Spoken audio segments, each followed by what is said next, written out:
भिंड जिले के रोन थाना क्षेत्र के अंतर्गत आने वाले ग्राम मारुति क्षेत्र जसावली हनुमान मंदिर पर चल रही है संगीतमय कथा, जहां 108 कुंडीय महायज्ञ भी चल रहा है। कथा में कथावाचक खनेता धाम सरकार के मुखारविंद से चल रही है, जहां हजारों की मात्रा में श्रद्धालु भक्तिजन कथा का श्रवण पान कर रहे हैं।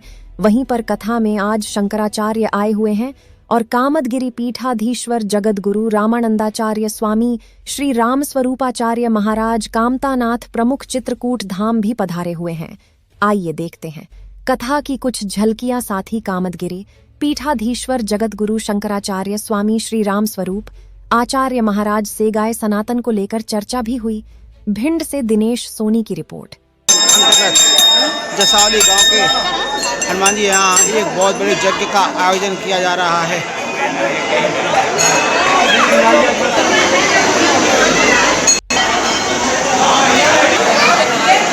आज बताया हजारों लाखों की मात्रा में श्रद्धालु भक्तजन यहाँ आए हुए, यहाँ एक बहुत बड़े यज्ञ का आयोजन किया गया है।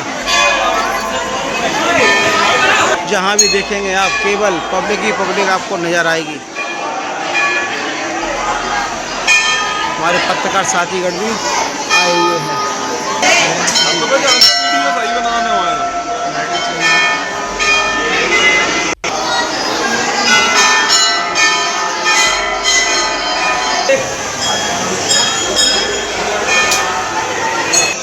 कभी यहाँ पर राष्ट्रीय संत आते हुए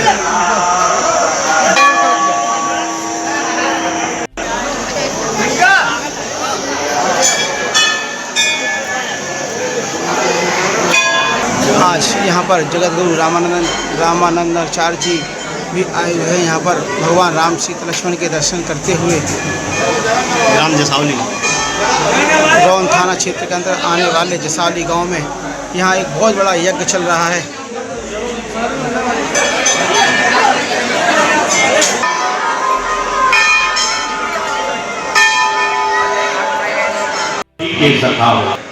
कुछ रोड से हैं महामंडलेश्वर तो शास्त्री के द्वारा यहाँ पर कथा का आयोजन किया जा रहा है।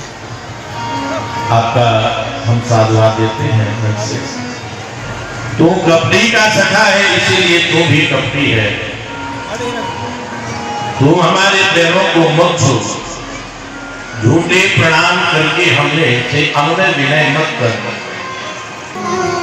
उस बनमाला का पीला पीला कुमकुम तुम अपनी मूंछों पर लगा करके मेरे पास आए और तुम हमको आकर के यहाँ पर पैर छू करके प्रसन्न करना चाहते हो। उद्धव संस्कारी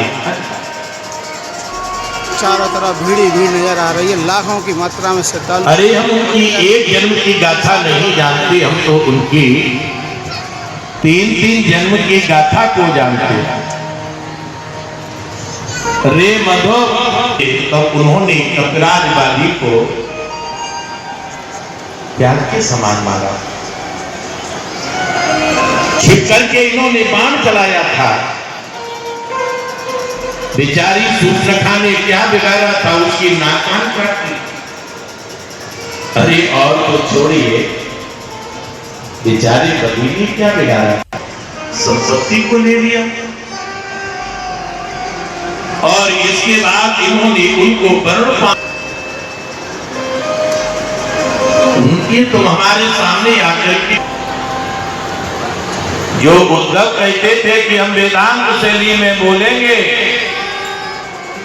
वो गमार ग्वालिया मेरी भाषा को क्या समझेंगे। आज वही उद्धव वही तो बस है नहीं, परंतु आपसे यही प्रार्थना है कि वृंदावन की हमको कोई लता बना देना, कोई झाड़ी बना देना, कोई पत्थर बना देना, और कुछ न बना सको तो वृंदावन की हमको पशु और पक्षी बना। इससे क्या होगा, इन प्रजांगनाओं के चरणों की रज धन्य हो जाएगा। ये बृहस्पति का शिष्य बोल रहा। यही बात प्रस्थान जी कहते हैं कि मानस हो तो वही रसकार, बसो ब्रज गोकुल गाम के ग्वार, जो बस हो तो कहा बस मेरो, चरो नित नंद की धेनु मझार, पाहन हो तो वही गिर को, जो धरो कर छत्र पुरंदर धारण, जो खग हो तो बसेरो करो मिल, सुन गोपिन के बोल, ज्ञान बजाई डिम डिमी, प्रेम बजायो ढोल। भगवान कहते हैं आइए ज्ञानी जी, आइए आइए, ऊपर आप नमक डालोगे तो उसे कितनी पीड़ा होगी, कितनी वेदना होगी। अब आप हमको ज्ञानी कह करके संबोधन मत करो। एक बार वृंदावन चले जाओ, तुम्हारा क्या बिगड़ जाएगा। ब्रजभान सुता राधा रानी का शरीर बिल्कुल त्रस्त हो गया। नंद यशोदा आपके विरह में बहुत दुखी है। बस इतना कहा तो भगवान वहां पर राधा के साथ में प्रकट हो गए। भगवान कहते हैं कि उद्धव, जहां कृष्ण है वहीं राधा है, और जहां राधा है वहीं कृष्ण है। स्वरूप अलग है परंतु ज्योति एक है। आज भगवान ने यहाँ पर उद्धव का जितना भी ज्ञान था उस सब को यहाँ उन्होंने समाप्त कर दिया। ये अस्थि और प्राप्ति ये दोनों कंस की पत्नियां हैं। सेना लेकर के चढ़ाई कर देते सकते।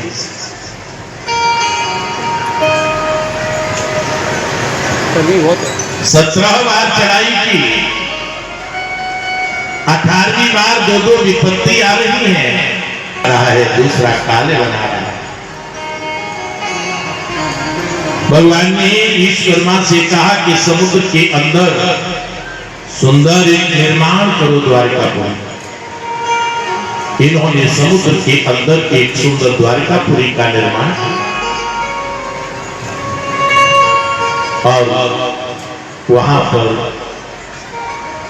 संपूर्ण संपत्ति, बड़े बड़े चौराहे, बड़ी बड़ी इमारतें खड़ी कर दी। वहां 60% लोग हमारे पक्ष में हैं और 40% लोग यदि हमारा विरोध कर रहे हैं तब हमको स्थान छोड़ना नहीं चाहिए। परंतु 60% लोग हमारा विरोध करने लगे तब हमको उस स्थान का परित्याग कर देना चाहिए। भगवान ने विचार किया कि दो विपत्ति एक साथ में है।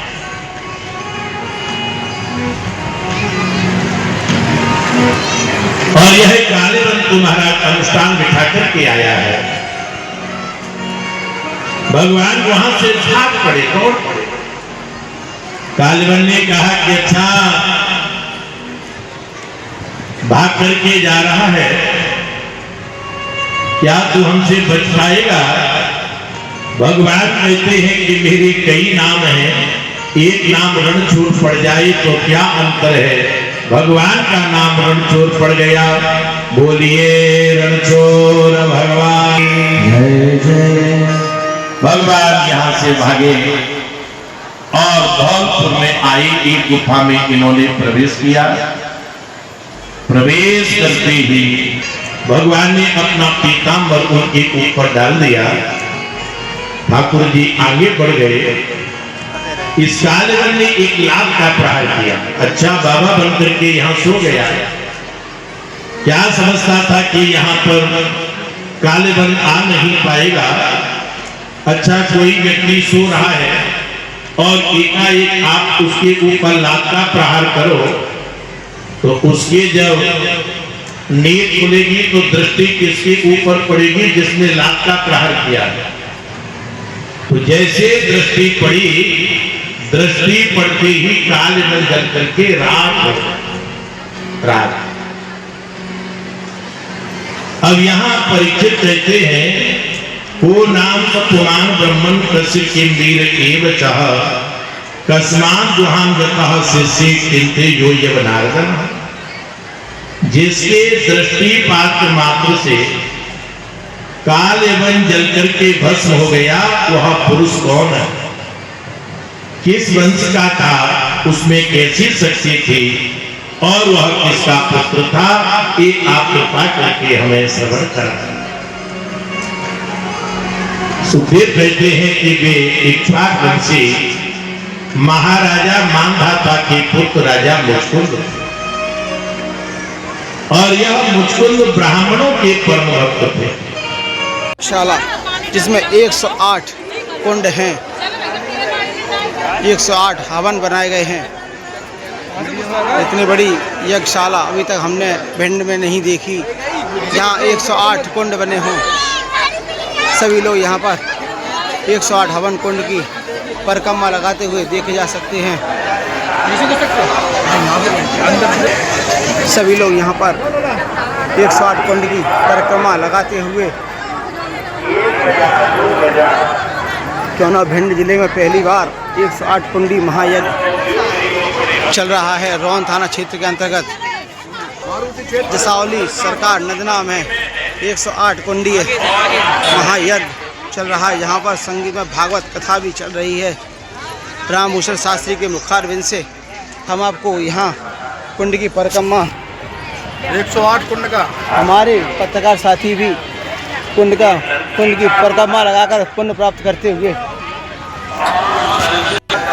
सर क्या नाम है आपका? संजय सिंह राजा। संजय राज, बताएं कि हवन के बारे, कुंड के बारे में बताएं, कितने कुंड हैं यहाँ पर? 108 कुंडी का महायज्ञ है। हाँ, ये जसावली सरकार के लिए सबसे सुनहरा मौका है। हाँ हाँ हाँ। और पिछले 2005 में यहाँ पे 9 कुंडी यज्ञ हुआ था। हाँ हाँ। और इस बार 108 कुंडी का महायज्ञ होने जा रहा है। जी जी जी। आज 6वां दिन है। हाँ। कल 7वां दिन है। हाँ। लास्ट है। आज अपने जगत गुरु रामस्वरूपाचार्य जी भी आ चुके हैं। जी जी जी जी। और शंकराचार्य जी अब आने वाले हैं अभी। यहाँ लाखों की भीड़ हो रही, तो व्यवस्था कैसे बन पा रही? क्योंकि गांव का सहयोग है या केवल कमेटी है? पूरे क्षेत्र का सहयोग है यहाँ पे। जी। जितने गांव यहाँ लगते हैं आसपास में, सभी क्षेत्र का, पूरे क्षेत्र का। लगभग कितने गांव होंगे? लगभग 90-92 गाँव जैसे है। यहाँ जो हनुमान जी की प्रतिमा है, क्या विशेषता है? बहुत अच्छी विशेषता है यहाँ। क्या मानता है? मान्यता यहाँ पे ऐसी है कि जो कोई भी मान्यता आप मांगो तो वो पूरी हो जाएगी यहाँ पे। 5 मंगलवार आओ आप जी, और कुछ भी मांगो श्रद्धा से पूर्ण हो जाएगा। जो श्रद्धा से पूर्वक मांगते हैं उनकी मनोकामना पूरी होती है। अच्छा, ये यज्ञशाला बनाई गई है, ये कैसे बनाई गई? कितना दिन लगा, कितने लोगों? ये पिछले 1 महीने से काम चालू था इसका। ये आगरा से आए हुए हैं और ये 1 महीने से काम चालू है। क्या नाम है? Sanjay Singh Raja. Thank you sir. बहुत अच्छी उनकी कृपा है। आप जी 108 यज्ञ के जो परिक्रमा लग रही है, इससे आपको क्या लाभ मिलेगा? अब भगवान जी की कृपा होगी तो क्या नहीं लाभ मिलेगा? सब यहाँ से तो बहुत लाभ। यहाँ की महिमा के बारे में कुछ बताएं, जो यहाँ लाखों की मात्रा में श्रद्धालु आए हुए हैं। कुछ महिमा के बारे में। अच्छा, जो मांगा पूरा होता है। आपकी मन्नत पूरी हो गई? आप कहाँ से आई है? हम निवासी कौन की बढ़ाइए के रहने वाले, पर निवास मेरा नाम है। क्या नाम है जी आपका? मेरा नाम बिमला देवी है। आप बताइए।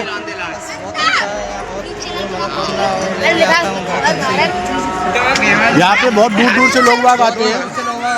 यहाँ पे 1 करोड़ की करीब मन्नत आज तो बहुत ज़्यादा है। बहुत ज़्यादा है। मन्नत मांगने के लिए यहाँ से बहुत दूर दूर से लोग बाग आते हैं। लेकिन यहाँ तक नहीं देख रहे हैं। कैसे परिक्रमा नहीं रही है। महाराज जी, पहले तो भिंड की पावन धरा पर आपका स्वागत, वंदन, अभिनंदन है महाराज जी। महाराज जी, आज आप यहाँ मंदिर पर आए हैं, यहाँ यज्ञ चल रही है, कुछ कहें इसके बारे में? ये बहुत ही दिव्य हो रहा है जी। 108 कुंडात्मक श्री राम महायज्ञ है जी। जसावली सरकार श्री हनुमान जी का ये सिद्ध और प्रसिद्धि प्राप्त स्थान है जी। यहाँ की विशेषता है कि कभी भी कोई भी किसी भी प्रकार का धार्मिक अनुष्ठान होगा और होता है तो प्रकृति के द्वारा श्री हनुमान जी की कृपा से अनुकूलता बन जाती है जी। इस समय आंधी तूफान सब जगह आ रहे हैं जी। भारी वर्षा हो रही है, लेकिन जसावली का पूरा क्षेत्र जो मारुति क्षेत्र है वो हनुमान जी की कृपा से सुरक्षित है जी। ये प्रत्यक्ष कृपा का ही परिणाम है जी महाराज। कि यज्ञ निर्विघ्नता पूर्वक संपन्न हो रहा है, किसी भी प्रकार की कोई विघ्न बाधा नहीं आ रही है। किसकी कृपा है? हनुमान जी की कृपा है। तो मैंने यहाँ अनुभव किया, पिछले बार भी मैं आया और उसके पिछले कई साल पहले भी आया था, वहाँ भी मैंने हनुमान जी का दिव्य दर्शन करके अनुभव प्राप्त किया। और इस मारुति क्षेत्र का पूरा अनुभव मुझे है कि यहाँ पर रिद्धियाँ सिद्धियाँ काम कर रही हैं। इतना विशाल भंडारा जिसमें हजारों की संख्या में भक्तगण प्रसाद ग्रहण कर रहे हैं और बड़ी श्रद्धा भक्ति के साथ ग्रहण कर रहे हैं। और आज शंकराचार्य जी महाराज भी पधार रहे हैं, उनका भी दिव्य दर्शन होगा। और मैं भी कामदगिरि पीठ चित्रकूट धाम से जगतगुरु रामानंदाचार्य का प्रतिनिधित्व करते हुए आज इस यज्ञ में, श्री राम महायज्ञ में सम्मिलित हुआ। मुझे यज्ञ दर्शन करके बहुत ही दिव्य आनंद प्राप्त हुआ। यज्ञ भगवान का मैंने यज्ञशाला के अंदर जाकर दर्शन किया, 108 कुंडों का दर्शन किया, बहुत ही आनंद प्राप्त हुआ है। मैं गदगद हूँ, प्रसन्न हूँ। जी महाराज जी, चमत्कार। जी महाराज जी, बचपन से सुनते आ रहे हैं कि गाय के सींग पर पूरी पृथ्वी घूम रही है और आज गायों की जो दुर्दशा हो रही है, इसको लेकर महाराज जी कुछ कहें। देखिए, गौ माता सनातन की माता हैं जी और आदि माता हैं जी। सनातन धर्म निश्चित रूप से गौ माता की कृपा से ही बचा है जी। जब सनातन पर अनाचार अत्याचार हुए तो गाय माता ने ही प्रार्थना करी थी, तब भगवान राम आए थे जी। समय पर कृष्ण जी आए तो उन्होंने सनातन की रक्षा की। जब भी मुस्लिम शासकों ने अपना प्रभाव दिखाया तो गाय को पशु घोषित किया, फिर अंग्रेज आए, उन्होंने भी गाय को पशु घोषित किया।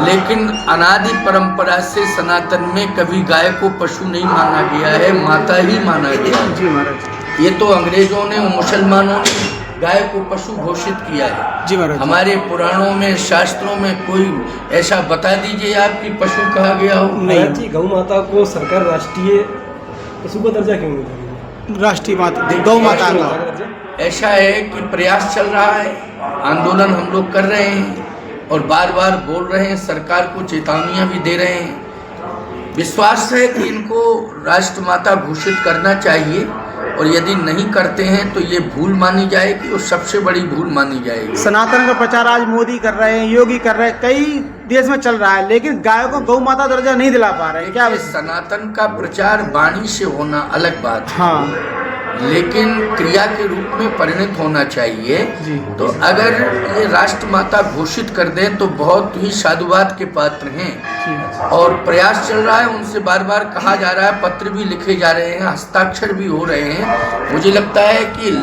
कई लाख लोगों ने हस्ताक्षर भेजे हैं कि राष्ट्रमाता घोषित करिए आप। हम लोगों के वीडियो कई पहुंच चुके हैं उनके पास कि संत बोल रहे हैं, भक्त भी बोल रहे हैं।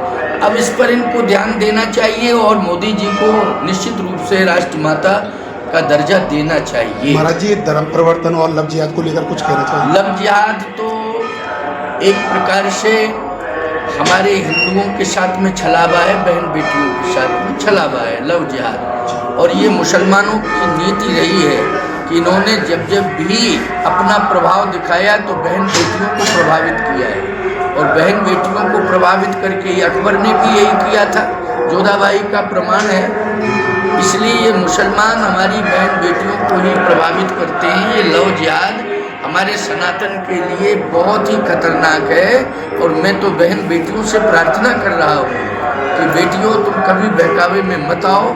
ये हाथ में कलावा कभी बांध लेते हैं, कभी ये फर्जी जो है पीताम्बर डाल लेते हैं और कभी फर्जी तिलक भी लगा लेते हैं।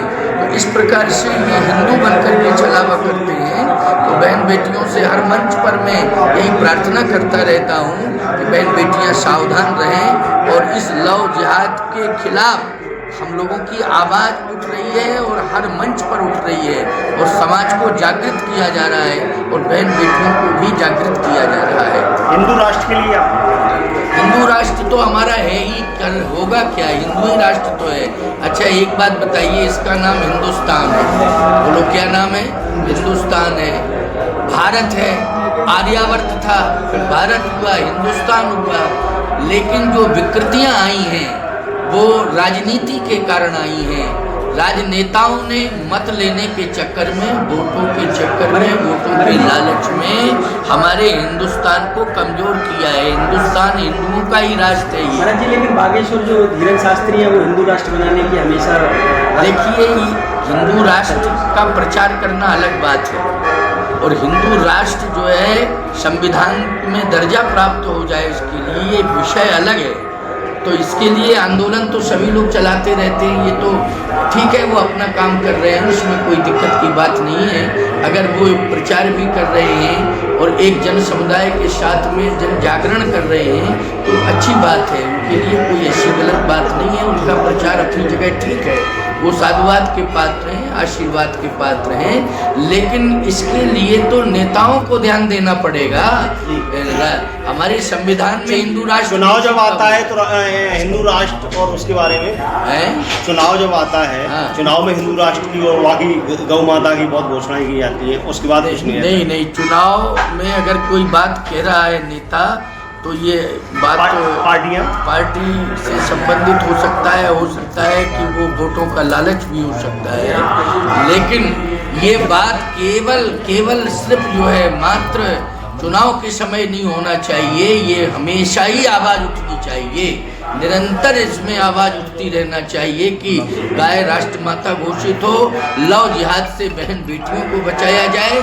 इसके लिए सरकार जिम्मेदार है कि अपराधी तत्वों को पकड़े और उनके कठोर से कठोर उनको दंड दे, सजा दे, जिससे वो भयभीत हो जाएं, ऐसा गलत कदम न उठाए।